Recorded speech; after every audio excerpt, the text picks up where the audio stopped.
কৃষ্ণ হরিবল ভক্তমণ্ডলী, সকল ভক্তবৃন্দের শ্রীচরণে আমি একদমের শতকোটি দণ্ডবোধ প্রণাম ভক্তি গ্রহণ করবেন। আজকে আমরা আস্বাদন করব প্রহ্লাদ মহারাজ তার সহপাঠীদের প্রতি দিব্য উপদেশ সম্পর্কে। তো সর্বপ্রথম আমার একটি ছোট্ট অনুরোধ, আপনারা সম্পূর্ণ ভিডিওটি শ্রবণ করবেন এবং যারা আমাদের এই চ্যানেলে নতুন রয়েছেন পরবর্তী কৃষ্ণ সম্বন্ধীয় ভিডিও পেতে চ্যানেলটিকে সাবস্ক্রাইব করবেন। আর যারা সাবস্ক্রাইব করেছেন আপনাদেরকে অসংখ্য অসংখ্য ধন্যবাদ এবং কৃতজ্ঞতা। হরে কৃষ্ণ। শিক্ষকরা রাজাকে সান্ত্বনা দিচ্ছেন হিরণ্যকশিপুরকে। বিষণ্ণ এবং শারীরিক উজ্জ্বলহীন তার মুখ নিম্নমুখী অবস্থায় দেখে শুক্রাচার্যের দুই পুত্র সন্দর্প এবং অমর্ক তার সাথে গোপনে কথা বললেন। হে প্রভু, আমরা জানি যে যখন আপনি কেবল আপনার ভ্রু নাড়াচাড়া করেন তখন বিভিন্ন গ্রহের সমস্ত সেনাপতিরা সবচেয়ে বেশি ভয় পায়। কোনো সহকারী সাহায্য ছাড়াই আপনি সমস্ত ত্রিলোক জয় করেছেন। এতেও আমরা খুঁজে পাই না তোমার বিষণ্ণ ও উদ্বেগ ভরা থাকার কোনো কারণ নেই। প্রহ্লাদের ক্ষেত্রে সে একজন শিশু ছাড়া আর কিছুই নয় এবং উদ্বেগের কারণ হতে পারে না। সর্বোপরি তার খারাপ বা ভালো গুণাবলীর কোনো মূল্য নেই। আমাদের আধ্যাত্মিক গুরু শুক্রাচার্যের প্রত্যাবর্তন পর্যন্ত এই শিশুটিকে বরুণের রশি দিয়ে বন্দি করো, যাতে সে ভয়ে পালিয়ে না যায়। যাই হোক, যখন সে কিছুটা বড় হবে এবং আমাদের নির্দেশনা বলি যা রয়েছে সে আত্মস্থ করবে অথবা আমাদের আধ্যাত্মিক গুরুকে সেবা করবে, তখন তার বুদ্ধিমত্তা হয়তো পরিবর্তন আসবে। তাই উদ্বেগের কোনো কারণ নেই মহারাজ। তো সনন্দ এবং অমর্কের এই নির্দেশ বলি শোনার পর হিরণ্যকশিপুর সম্মত হল এবং অনুরোধ করলেন তাদেরকে প্রহ্লাদকে যেন রাজকীয় গৃহস্থ পরিবারগুলোর দ্বারা অনুসরণ করা পেশাগত কর্তব্যের ব্যবস্থা নির্দেশ দিতে বলা হয়েছিল। এরপর সন্দর্প এবং অমর্ক নিয়মিতভাবে এবং অবিরামভাবে প্রহ্লাদ মহারাজকে, যিনি অত্যন্ত বিনয়ী এবং নম্র ছিলেন, জাগতিক ধর্ম, অর্থনৈতিক উন্নয়ন এবং ইন্দ্রিয় তৃপ্তি সম্পর্কে তাকে শিক্ষা দিতেন।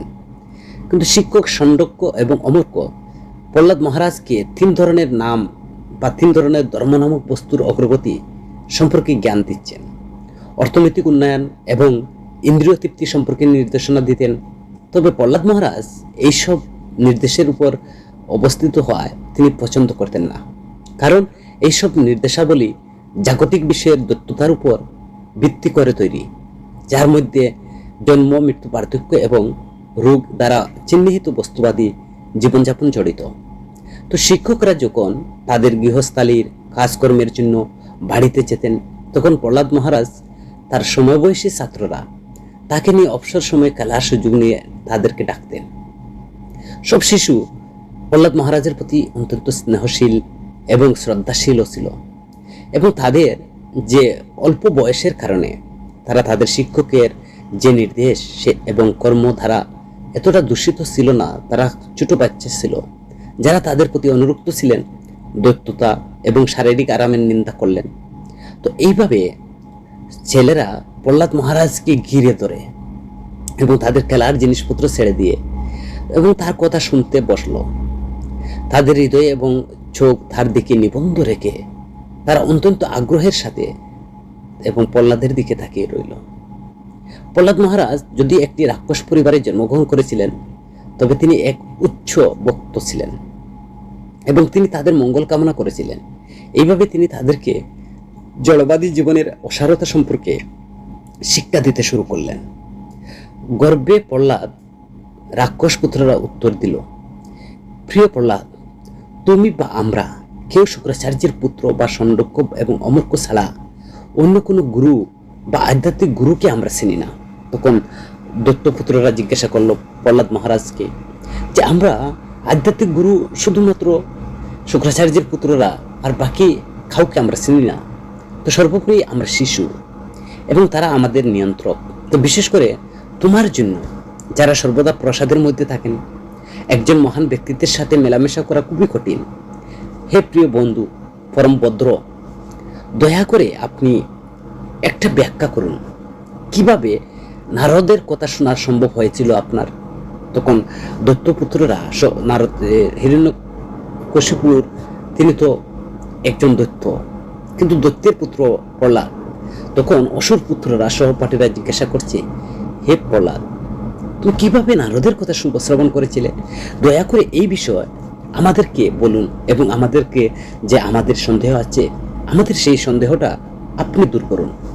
তো যদিও প্রহ্লাদ মহারাজ অসুরদের একটি পরিবারে জন্মগ্রহণ করেছিলেন, তিনি সকলের ছিলেন অত্যন্ত প্রিয়, এবং প্রহ্লাদ মহারাজ ছিলেন সকল ভক্তদের মধ্যে একজন শ্রেষ্ঠ।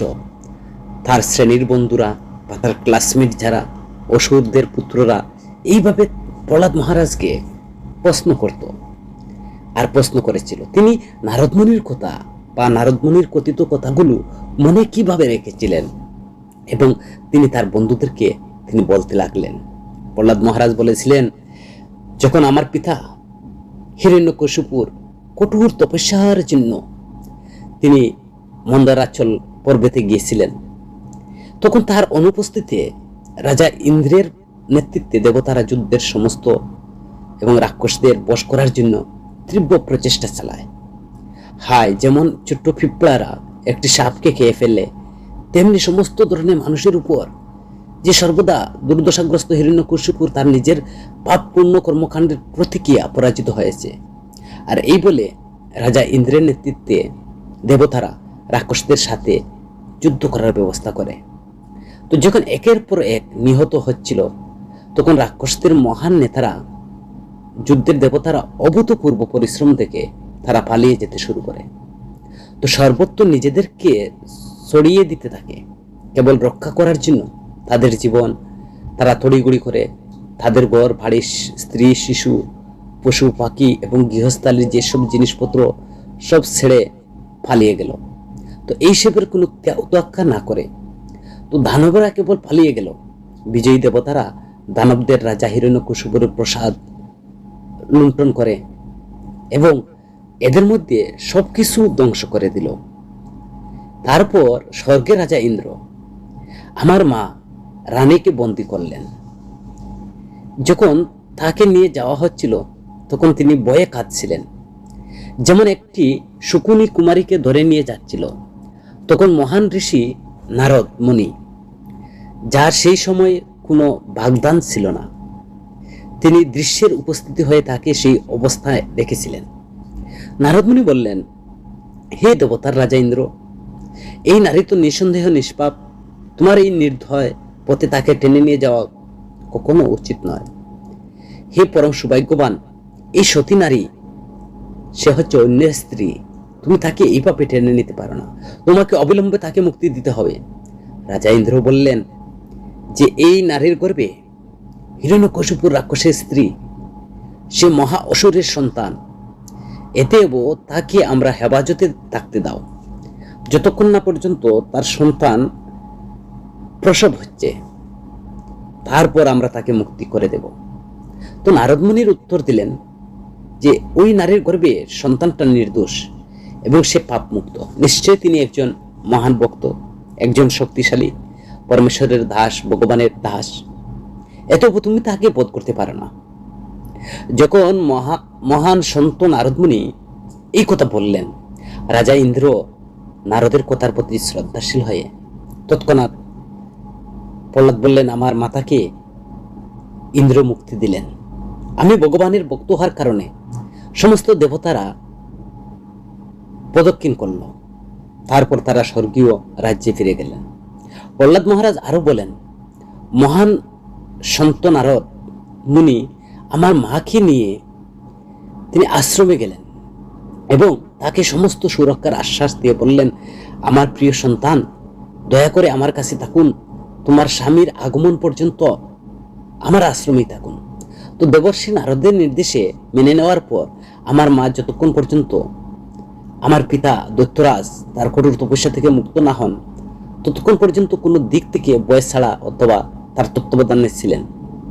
তো আমার মা গর্ভবতী ছিলেন এবং তিনি তার ভ্রূণের নিরাপত্তা কামনা করেছিলেন এবং স্বামীর আগমনের পর সন্তান প্রসব করতে চেয়েছিলেন। এইভাবে তিনি নারদ মুনির আশ্রমে অবস্থান করেছিলেন। তো যেখানে তিনি পরম ভক্তির সাথে আমার মাতা, তিনি সদা সর্বদা সবসময় তিনি মহন্ত সন্ত নারদ মুনির তিনি সেবা পরিচর্যা করেছিলেন।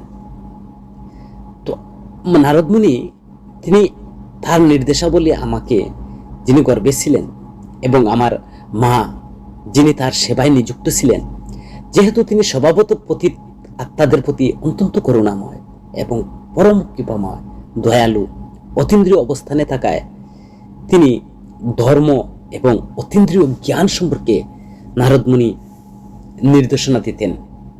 আর এই নির্দেশনাগুলো সমস্ত জড়জগৎ দূষণ থেকে মুক্ত ছিল। তো দীর্ঘ সময় অতিবাহিত হওয়ার কারণে এবং তিনি একজন নারী এবং এতে কম বুদ্ধিমান হওয়ার কারণে আমার মা সেই সমস্ত নির্দেশনা ভুলে গেছেন। কিন্তু মহান ঋষি নারদমুনি তিনি সেই সময় আমাকে আশীর্বাদ করেছিলেন, এবং তাই আমি সেই নারদমুনির আশীর্বাদে আমি এখনো সেই কথাগুলো বলতে পারিনি। আমার এখনো সেই কথাগুলো স্মরণ রয়েছে।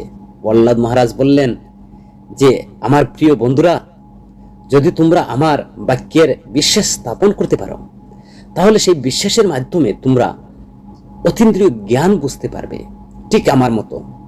যদি তোমরা ছোট বাচ্চা বা ছোট ছেলে, একইভাবে একজন মহিলাও অতীন্দ্রিয় জ্ঞান বুঝতে পারে এবং আত্মা কি এবং জড় কি তা জানতে পারে। প্রহ্লাদ মহারাজ তিনি তার সহপাঠীদেরকে নির্দেশ দিচ্ছেন যে কি দিব্য কথা এবং দিব্য নির্দেশাবলী, সেই নির্দেশাবলী শ্রবণ করলে তৎক্ষণাৎ প্রভু বন্ধন মোচন হয়ে যায়। প্রহ্লাদ মহারাজ বলছেন, যিনি যথেষ্ট বুদ্ধিমান এবং তার উচিত জীবনের শুরু থেকে মানব দেহের ব্যবহার করা, অন্য কোথায়। তিনি প্রথমেই বলছেন, যে অবস্থায় থাকুক জীবনের শুরু থেকে, ছোট বড় কোনো কথা নেই, ছোট কাল থেকেই মানব দেহের ব্যবহার করা উচিত। অন্য কথায় তিনি শৈশবের কোমল বয়স থেকে ভক্তিমূলক সেবার কার্যকলাপ অনুশীলন করা, অন্য সমস্ত কর্ম ত্যাগ করা। মানব দেহ খুবই কম অর্জিত সময়ের মধ্যে, এবং যদি অন্যান্য দেহের মতো ক্ষণস্থায়ী, এটি অর্থপূর্ণ, কারণ মানব জীবনের কেবল ভক্তিমূলক সেবা করতে পারে। এমনকি সামান্য পরিমাণে আন্তরিক ভক্তিমূলক সেবা একজনকে সম্পূর্ণ পরিপূর্ণতা দিতে পারে। তো মানব জীবনের মানুষকে ভগবানের ধামে ফিরে যাওয়ার সুযোগ দেয়। এতে প্রতিটি জীবকে, বিশেষ করে মানব জীবনের ক্ষেত্রে ভগবান বিষ্ণুর পাদপদ্মে ভক্তিমূলক সেবায় নিযুক্ত হয়। তাই এই ধরনের ভক্তিমূলক সেবা, ভগবানের ভগবত সেবা স্বাভাবিক, কারণ পরমেশ্বর ভগবান বিষ্ণু তিনি হচ্ছেন সবচেয়ে প্রিয়, আত্মার অধিপতি তিনি, এবং অন্যান্য সমস্ত জীবের তিনি সদা সর্বদা হিত কামনাকারী এবং জগৎ জীবের মঙ্গল কামনাকারী। সমস্ত জীবের তিনি মঙ্গলকামী। কেবল ইন্দ্রিয় তৃপ্তি বা অর্থনৈতিক উন্নয়নের মাধ্যমে বস্তুগত সুখের জন্য প্রচেষ্টা করা কখনো উচিত নয়। হে আমার সহপাঠীরা, এ কথাটা খুবই মনোযোগ দিয়ে শ্রবণ করবেন যে শুধু ইন্দ্রিয় তৃপ্তি বা আমরা এই জগতে অর্থ উপার্জন এর মাধ্যমের জন্য যে সুখ, সেটা কখনো ভাবা উচিত নয়, কারণ এর ফলে শুধু মাত্র সময় এবং শক্তি অপচয় হয়, কোনো প্রকৃত লাভ হয় না।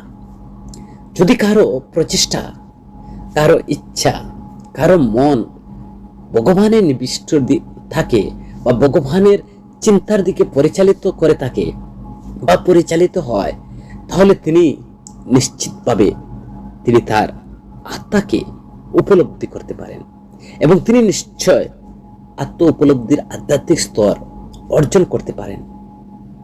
তো অর্থনৈতিক উন্নয়ন বা অর্থনৈতিক উন্নয়নে নিজেকে নিযুক্ত করার মাধ্যমে এমন কোনো লাভ নেই হে বন্ধুরা, সেটা মনে রাখবেন। নিজেকে নিযুক্ত করার মাধ্যমে এমন কোনো লাভ পাবে না সেখানে অর্থনৈতিক উন্নয়নের দিকে, কিন্তু আপনাকে আত্ম উপলব্ধির আধ্যাত্মিক স্তর অর্জন করতে পারেন। নিজেকে আধ্যাত্মিক জীবনের দিকে অগ্রসর হতে হবে, তাছাড়া মুক্তি নাই। এতে বস্তুগত অস্তিত্ব থাকাকালীন একজন ব্যক্তিকে সঠিক থেকে ভুলের পার্থক্য করতে সম্পূর্ণ রূপে সক্ষম হলে তাকে জীবনের সর্বোচ্চ লক্ষ্য অর্জনের জন্য প্রচেষ্টা করতে হবে, যতক্ষণ না তার শরীরের শক্তিশালী থাকে এবং ক্রমহ্রাসমান। তো প্রত্যেক মানুষের আয়ুষ্কাল সর্বাধিক 100 বছর। প্রহ্লাদ মহারাজ বলছেন তার সহপাঠীদেরকে যে প্রত্যেক মানুষের তিনি গড়ায়ু হিসাব করছেন, বলছেন 100 বছর, কিন্তু যে তার ইন্দ্রিয় নিয়ন্ত্রণ করতে পারে না তার জন্য সে বছরের অর্ধেক সম্পূর্ণ নষ্ট হয়ে যায়। কারণ রাতে সে অজ্ঞতায় আচ্ছন্নতায় 12 ঘন্টা ঘুমায়। এতএব এই ধরনের ব্যক্তি আয়ুষ্কাল মাত্র 50 বছর। তিনি সেখানে ডিভাইডেড করছেন, আমাদের মনে করুন 100 বছর আমরা জীবিত থাকলাম, তার মধ্যে অর্ধেক রাত্রি অর্ধেক দিন, অবশ্যই 100 বছরের মধ্যে 50 বছর রাত্রি, তো সেই রাত্রি আমাদের আয়ু এমনিতেই চলে গেল ঘুমের মধ্যে অচেতন। তো শৈশবে কোমল বয়সে যখন সবাই বিভ্রান্ত থাকে তখন একজন 10 বছরের পার করে। একইভাবে বাল্যকাল খেলাধুলা এবং খেলাধুলায় ব্যস্ত থাকাকালীন একজন আরো 10 বছর পার করতে পারে। তো এইভাবে আরো আমাদের 20 বছর নষ্ট হয়ে যায়। দেখুন কি দিব্য শিক্ষা প্রদান করছেন প্রহ্লাদ মহারাজ। তিনি বলছেন বাল্যকাল খেলাধুলায় চলে গেল 10 বছর, তো একজন আরো একটু খেলাধুলা করে আমরা ব্যস্তভাবে আরো 10 বছর, শিশু অবস্থায় ছিলাম সেখানে 10 বছর, তো এইভাবে 20 বছর নষ্ট হয়ে গেল।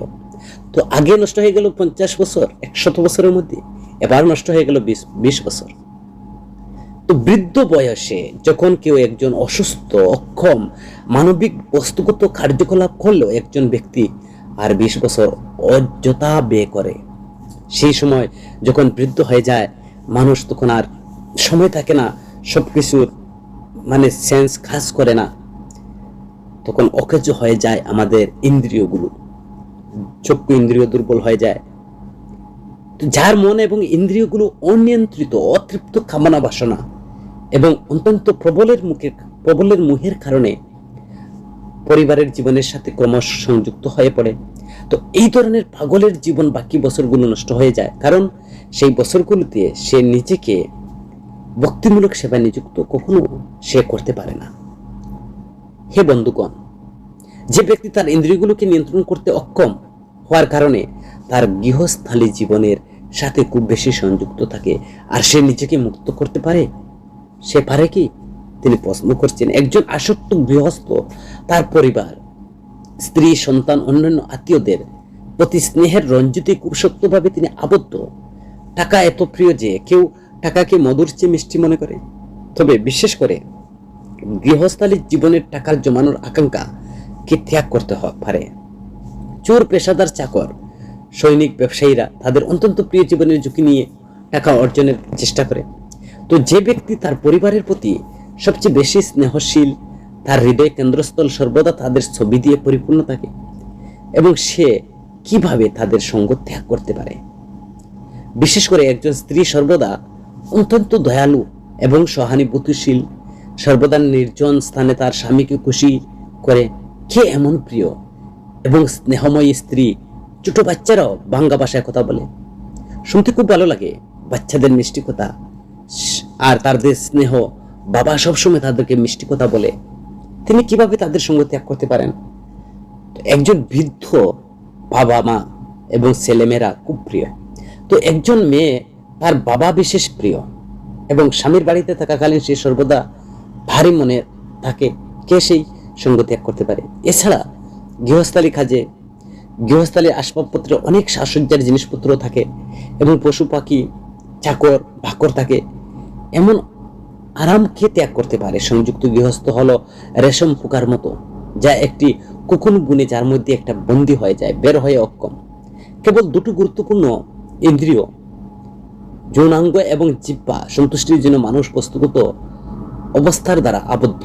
কিভাবে কে পালাতে পারে? প্রহ্লাদ তার সহপাঠীদেরকে নির্দেশ দিচ্ছেন, যে ব্যক্তি আসক্ত সে বুঝতে পারে না যে তার পরিবারের ভরণ-পোষণের জন্য তার মূল্যবান জীবন নষ্ট করছে, সে এটা বুঝতে পারে না যে মানব জীবনের উদ্দেশ্য পরম সত্যের উপলব্ধির জন্য উপযুক্ত জীবন তো অদৃশ্যভাবে নষ্ট হচ্ছে। তবে সে খুব চালাকির সাথে লক্ষ্য রাখে যে অব্যবস্থাপনার ফলে এক পয়সাও নষ্ট না হয়। এইভাবে যদি বস্তুগত অস্তিত্বের আসক্ত ব্যক্তি সর্বদা ত্রিগুণ দুঃখ ভোগ করে, তবু তার মধ্যে বস্তুগত অস্তিত্বের প্রতি বা তার প্রতি বিতৃষ্ণা তৈরি হয় না। যদি পারিবারিক রক্ষণাবেক্ষণের কর্তব্যের প্রতি আসক্তি ব্যক্তি তার ইন্দ্রিয়গুলোকে নিয়ন্ত্রণ করতে অক্ষম। তার হৃদয়ের মূল অংশ অর্থ কিভাবে জমা করা যায় তাতে নিমগ্ন থাকে। যদি সে জানে যে ব্যক্তির অন্যের সম্পদ গ্রহণ করে তাকে সরকারের আইন বা যমরাজের আইন দ্বারা শাস্তি দেওয়া হবে, তবুও সে অন্যদের সাথে প্রতারণা করে অর্থ উপার্জন করতে থাকে। হে আমার প্রিয় বন্ধুরা, অসুরদের সন্তানেরা, এই জড়জগতে যারা আপাত দৃষ্টিতে শিক্ষার উন্নত এবং তাদের এই চিন্তা করার প্রবণতা থাকে যে এটি আমার এবং এটি অন্যদের জন্য, তো এইভাবে তারা সর্বদা অশিক্ষিত বিড়াল এবং কুকুরের মতো পারিবারিক জীবনে সীমিত ধারণায় তাদের পরিবারের জন্য জীবনের যে প্রয়োজনীয়তা সরবরাহের নিযুক্ত থাকে, তারা আধ্যাত্মিক জ্ঞান গ্রহণ করতে অক্ষম।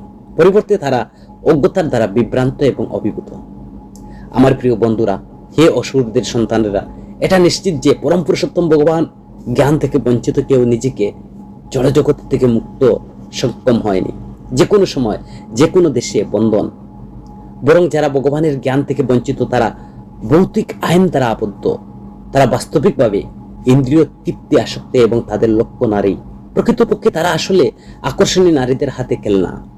জীবনে এই ধারণার শিকার হয়ে তারা শিশু, নাতি, নাতনি এবং পুত্র ও পুত্রীর দ্বারা বেষ্টিত হয় এবং এইভাবে তারা জড়বন্ধনে আবদ্ধ হয়।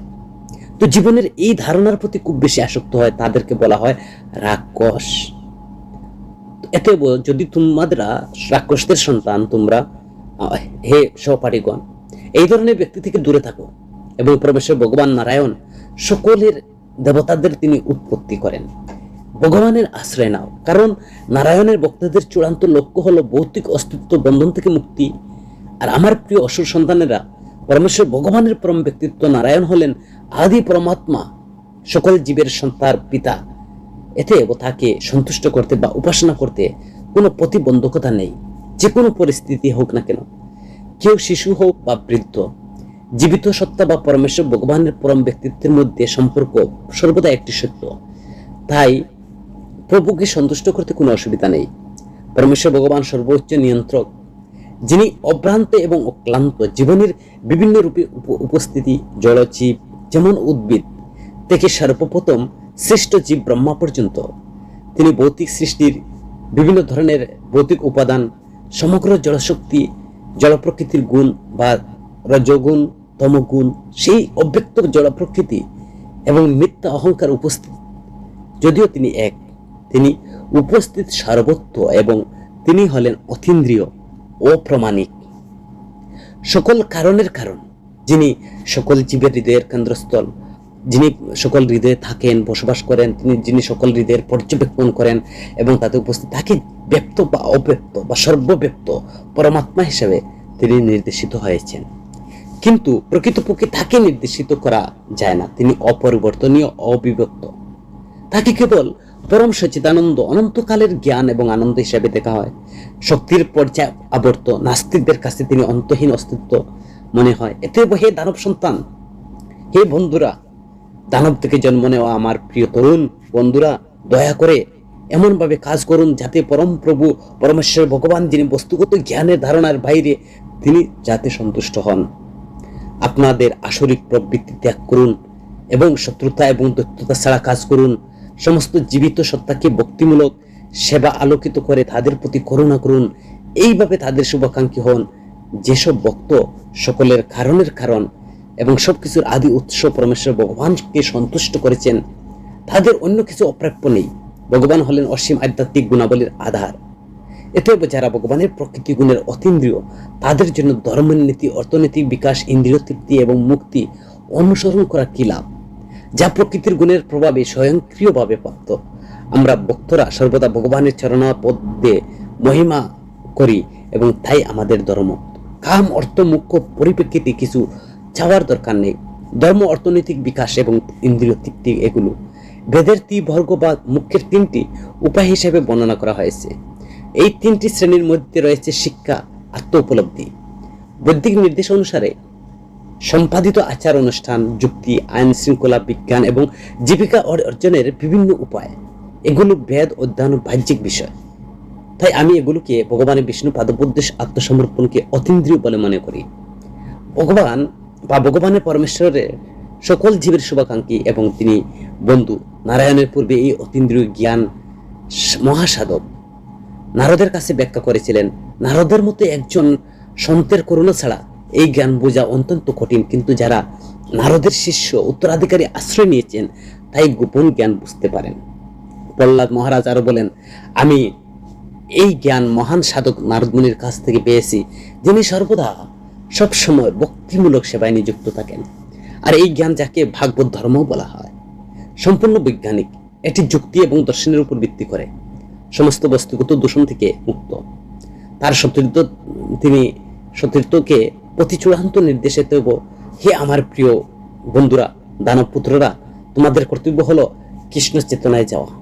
ভৌতিক জীবন থেকে বিচ্ছিন্ন হওয়ার জন্য যেসব বিভিন্ন প্রক্রিয়া সুপারিশ করা হয়েছে, তার মধ্যে যেটি ব্যক্তিগত ব্যাখ্যা করা হয়েছে, পরমেশ্বর ভগবানের কর্তৃক গৃহীত হয়েছে, তাকে সর্বসিদ্ধ বলে বিবেচনা করা উচিত। আর যে প্রক্রিয়াটি হলো কর্তব্য সম্পাদনে, যার মাধ্যমে পরমেশ্বর ভগবানের প্রতি ভালোবাসা বিকশিত হয়। তো মানুষকে অভ্যাস এবং প্রকৃত আধ্যাত্মিক এবং গুণকে গুরু গ্রহণ করতে হবে। মহান ভক্তি বিশ্বাসের সাথে তার সেবা করতে হবে। মানুষের যা কিছু আছে তা আধ্যাত্মিক গুরুকে উৎসর্গ করা উচিত। সাধু ব্যক্তি এবং ভক্তদের সাহায্যে প্রভুর উপাসনা করা উচিত। বিশ্বাসের সাথে ভগবানের মহিমা শ্রবণ করা উচিত। ভগবানের অপ্রাকৃত গুণাবলী কার্যকলাপকে মহিমান্বিত করা উচিত। সর্বদা ভগবানের পাদপদ্মের ধ্যান করা উচিত এবং শাস্ত্র গুরু নির্দেশ অনুসারে কঠোরভাবে ভগবানের দেবতার উপাসনা করা উচিত। এই কর্মকাণ্ডের মাধ্যমে কেউ শত্রুদের প্রভাব যেমন কাম, ক্রোধ, লোভ, মায়া, উন্মাদনা এবং ঈর্ষা কাটিয়ে ফেলতে সক্ষম হবে। যখন এইভাবে অবস্থান করা হয় তখন ভগবানের সেবা করতে পারে। আর এইভাবে একজন ব্যক্তি অবশ্যই পরম পুরুষোত্তম ভগবানের প্রতি প্রেমময় সেবা স্তরে পৌঁছান। জীবনের সকল সমস্যা হলো যে জন্ম মৃত্যুর পুনরাবৃত্তি, যা বারবার উপরে এবং নিচে ঘুরতে থাকা একটা চাকার মতো। আর এই চক্রটি হচ্ছে জন্ম মৃত্যু পুনরাবৃত্তি। তবে যখন পরমেশ্বর ভগবানের সংস্পর্শে তখন সম্পূর্ণরূপে থেমে যায়। অন্য কথায় ভক্তিমূলক সেবা নিরন্তর নিযুক্তির ফলে প্রাপ্ত অতীন্দ্রিয় আনন্দের মাধ্যমে ব্যক্তি সম্পূর্ণরূপে তার বস্তুগত অস্তিত্ব থেকে মুক্ত হয়। সমস্ত জ্ঞানী ব্যক্তি এটি জানেন। এতে আমার প্রিয় বন্ধুরা, হে অসুর পুত্রগণ, অবিলম্বে সকলের হৃদয়ের মধ্যে অবস্থিত পরমাত্মার ধ্যান এবং পূজা শুরু করুন। মানুষের ধন, স্ত্রী বন্ধু, পুত্রকন্যা, বাসস্থান এবং যা রয়েছে জাগতিক সম্পদ, গরু, হাতি, ঘোড়া মতো পশু, গৃহপালিত পশু, অর্থনৈতিক বিকাশ, ইন্দ্রিয় তৃপ্তি, প্রকৃতপক্ষে এমনকি যে জীবনকালে এই সমস্ত বস্তু ঐশ্বর্য উপভোগ করতে পারে তা অবশ্যই ক্ষণস্থায়ী এবং জিকিমিকি। যেহেতু মানুষের জীবন সুযোগ ক্ষণস্থায়ী, তাই এই বস্তুগত ঐশ্বর্য একজন বিবেকবান মানুষ যিনি নিজেকে চিরন্তন বলে মনে করছেন তার লাভ কি হতে পারে। তো বৈদিক সাহিত্য থেকে জানা যায় যে মহান ত্যাগ স্বীকার করে কেউ নিজেকে স্বর্গীয় গ্রহের দিকে উন্নীত করতে পারে। যাই হোক, যদি স্বর্গীয় গ্রহের জীবন পৃথিবীর জীবনের চেয়ে শত শত গুণ বেশি আরামদায়ক, স্বর্গীয় গ্রহগুলো বিশুদ্ধ নির্মল নয় অথবা বস্তুগত অস্তিত্বের কলঙ্ক থেকে মুক্ত নয়। স্বর্গীয় গ্রহগুলো ক্ষণস্থায়ী এবং তাই এগুলো জীবনের লক্ষ্য নয়। একজন বস্তুবাদী ব্যক্তি নিজেকে বুদ্ধিমত্তার খুব উন্নত মনে করে ক্রমাগত অর্থনৈতিক উন্নয়নের জন্য কাজ করে, কিন্তু বারবার যেমন বেদে বর্ণিত হয়েছে বস্তুগত কার্যকলাপে সে এই জীবনে হোক বা পরবর্তী জীবনে হোক হতাশ হয়। প্রকৃতপক্ষে একজন ব্যক্তি যে ফলাফল পান তা অনিবার্যভাবে তার ইচ্ছার বিপরীত। এই জড়জগতে প্রতিটি জড়বাদী সুখ অর্জন করতে এবং তার দুঃখ কমাতে তাই সে একজন অনুযায়ী কাজ করে। তাই প্রকৃতপক্ষে একজন ব্যক্তি যতক্ষণ সুখের জন্য প্রচেষ্টা না করে ততক্ষণ সুখী থাকে। যখন সুখের জন্য তার কার্যকলাপ শুরু হয় তখন তার দুর্দশা অবস্থা আরো শুরু হয়। একজন জীব তার শরীরের জন্য আরাম কামনা করে এবং এর উদ্দেশ্য অনেক পরিকল্পনা করে। আসলে শরীরের অন্য সম্পত্তি যেহেতু নিজেই শেষ পর্যন্ত তো মল বা মাটিতে পরিণত হওয়ার জন্য তৈরি, তাই শরীরের সাথে সম্পর্কিত জিনিসপত্র যেমন বাসস্থান, সম্পদ, সন্তান, আত্মীয় স্বজন, চাকর, বন্ধু বান্ধব, কোষাগার, প্রাণী, মন্ত্রী, অর্থ কি এগুলো অস্থায়ী। এই সম্পর্কে কি বলা যেতে পারে? যতক্ষণ পর্যন্ত দেহ বিদ্যমান থাকে ততক্ষণ পর্যন্ত এই সমস্ত জিনিসপত্র খুব কাছে এবং প্রিয়, কিন্তু শরীর ধ্বংস হওয়ার সাথে সাথে শরীরের সাথে সম্পর্কিত সমস্ত জিনিস শেষ হয়ে যায়। এতে আসলে ওদের সাথে মানুষের কোনো সম্পর্ক নেই। বরং অজ্ঞতার কারণে সেগুলো মূল্যবান হিসেবে গ্রহণ করে। আমার প্রিয় বন্ধুরা, হে অসুর পুত্ররা, জীব তার পূর্ববর্তী সকাম কর্ম অনুসারে বিভিন্ন ধরনের দেহ গ্রহণ করে।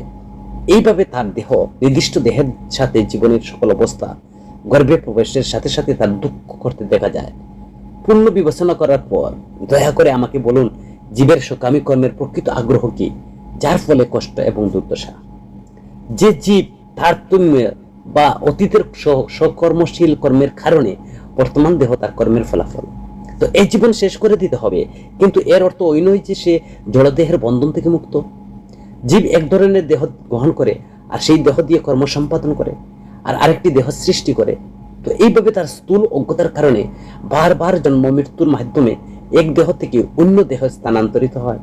হে আমার প্রিয় অসুর বন্ধুরা, হে অসুর পুত্ররা, তোমরা পরিপূর্ণ ব্রাহ্মণ, দেবতা বা মহান সন্ত হয়ে অথবা শিষ্টাচার এবং বিশাল জ্ঞানের সম্পূর্ণরূপে দক্ষ হয়ে ভগবান পরমেশ্বরকে সন্তুষ্ট করতে পারবে না। এই যোগ্যতাগুলো কোনো একটি বা ভগবানের সন্তুষ্ট জাগ্রত করতে পারবে না। দান, তপস্যা, ত্যাগ, পরিচ্ছন্নতা, ব্রত দ্বারা কেউ ভগবানকে সন্তুষ্ট করতে পারে না। ভগবানকে কেবল তখনই সন্তুষ্ট হন যদি কার প্রতি তার অবিচল নিষ্ঠাবান ভক্তি থাকে, আন্তরিক ভক্তিমূলক সেবা ছাড়া, এবং সবকিছু কেবল একটি প্রদর্শনী। এই জড়জগতে সকলের কারণ গোবিন্দ পাদপদ্মে সেবা করা এবং সর্বোত্তভাবে তাকে দর্শন করা জীবনের একমাত্র লক্ষ্য। সমস্ত প্রকাশিত শাস্ত্রের দ্বারা ব্যাখ্যা করা হয়েছে যে মানব জীবনের একমাত্র লক্ষ্য হচ্ছে ভগবানের পাদপদ্মে সেবা করা।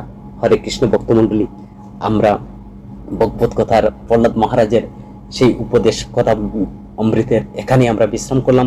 যদি ভিডিওটি ভালো লাগে আপনি আপনার 4-5 জন বন্ধু বান্ধবের কাছে শেয়ার করবেন এবং কমেন্টে মন্তব্য জানাবেন। আর ততক্ষণ সকলে ভালো থাকেন। হরে কৃষ্ণ।